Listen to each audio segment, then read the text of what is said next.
वांग राजकर्ण, जिस द्रौपदी ने तुम्हें सूत पुत्र कहा, तुम उसका साथ दे रहे हो और मेरा विरोध कर रहे हो। इसलिए क्रोधित हो क्योंकि उसने तुम्हें नहीं स्वीकारा। मैं आज भी कहता हूं, कुछ नहीं बिगड़ा अंगराज। अरे जिसके 5-5 हैं, हम और तुम मिलके अगर साथ भी हो जाएंगे तो क्या अंतर पड़ता है?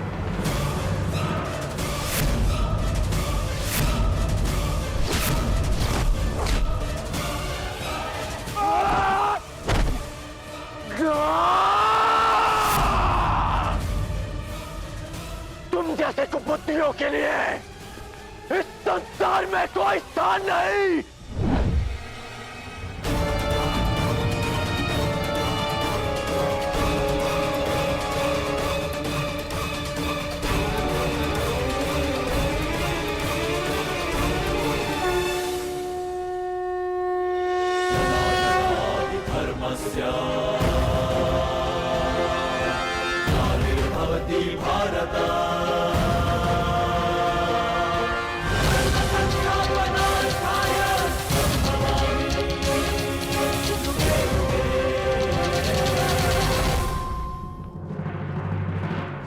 यही है वो नीच।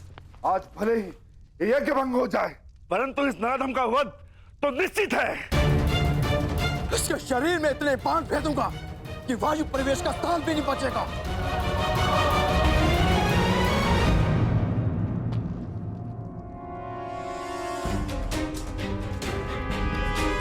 मेरे होने वाले सम्राट, ऐसा प्रतीत होता है कि हमारा प्रयोजन पूर्ण हो गया है।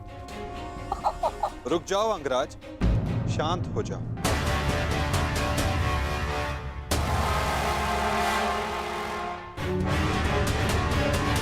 जाने दो इसे। नहीं केशव, नहीं। हम सब किसी प्रयोजन से जन्म लेते हैं और किसी ना किसी प्रयोजन के अंतर्गत मृत्यु भी होती है। और इस समय शिशुपाल के जन्म का प्रयोजन सिद्ध नहीं हुआ है अंगराज, ना ही उसके मृत्यु का।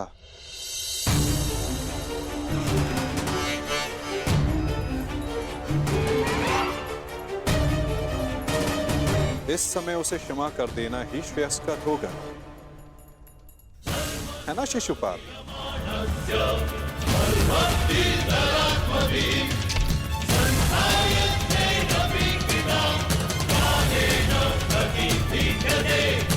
इसने हमारे सारे प्रयत्नों पर पानी फेर दिया। तुमने इसे अपना मित्र चुना है या नियति ने पांडवों का?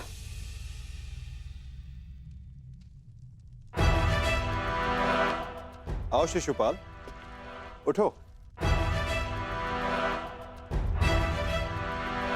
आपके लिए श्रेष्ठ यही होगा कि आप यहां से चले जाए, छेदी न रहे। हाँ, क्योंकि वासुदेव ने अंगराज को तो रोक लिया, रचित मैं ना रुक पाऊं। यही तो मेरी कामना है विकुधर। तुम आगे बढ़ो, प्रहार करो मुझ पे। तो फिर यह प्रहार करके अधिक प्रसन्नता मुझे होगी। नहीं पाल, अभी नहीं। परंतु क्यों माधव, आप इसे दंड देने से क्यों रोक रहे हैं? क्योंकि अभी उचित समय नहीं आया है पार्थ।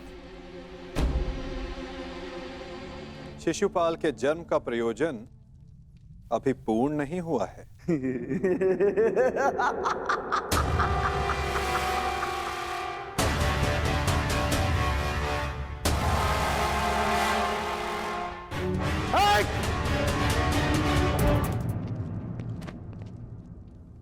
आओ युधिष्ठिर, यज्ञ प्रारंभ करते हैं।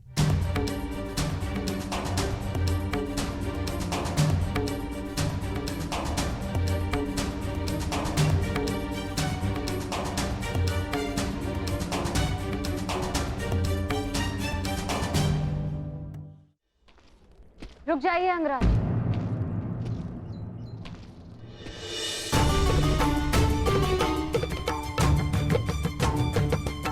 एक प्रश्न है मन में। जिसका सम्मान न लिया, उसके मान के लिए द्वंद्व क्यों किया?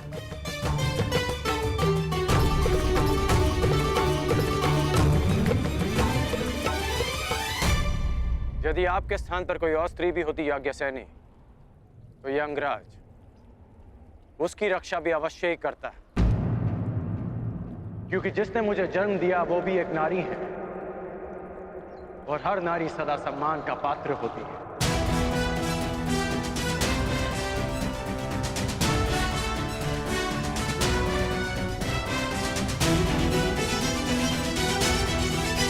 पुरुष का अपमान करने के पश्चात भी। क्षमा कीजिएगा अंगराज, स्वयंवर में जो कुछ भी घटित हुआ उसके लिए मैं आपसे क्षमा नहीं मांग पाई।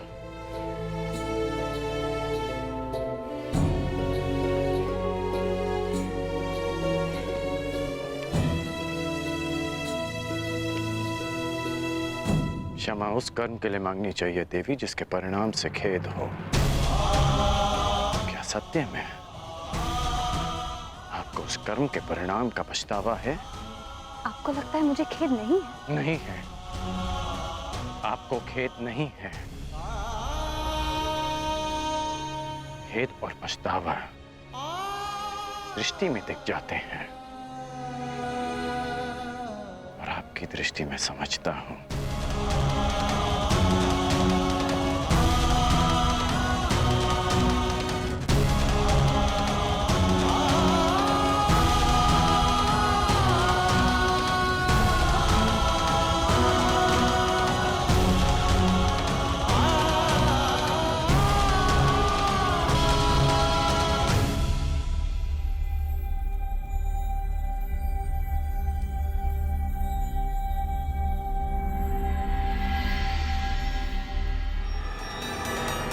छेदी नरेश, आपको भी शीघ्र ही अवसर मिलेगा आपके अपमान का प्रतिशोध लेने का। हाँ?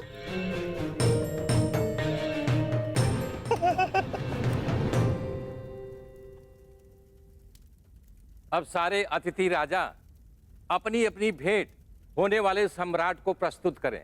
देखते जाइए छेदी नरेश, हमने भी मनोरंजन का प्रबंध किया है।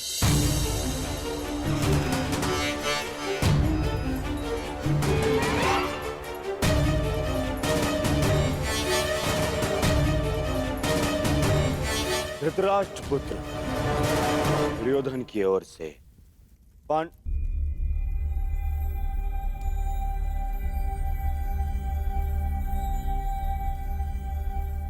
पांडु पुत्र नहीं, धर्मराज पुत्र, धर्मराज पुत्र युधिष्ठिर को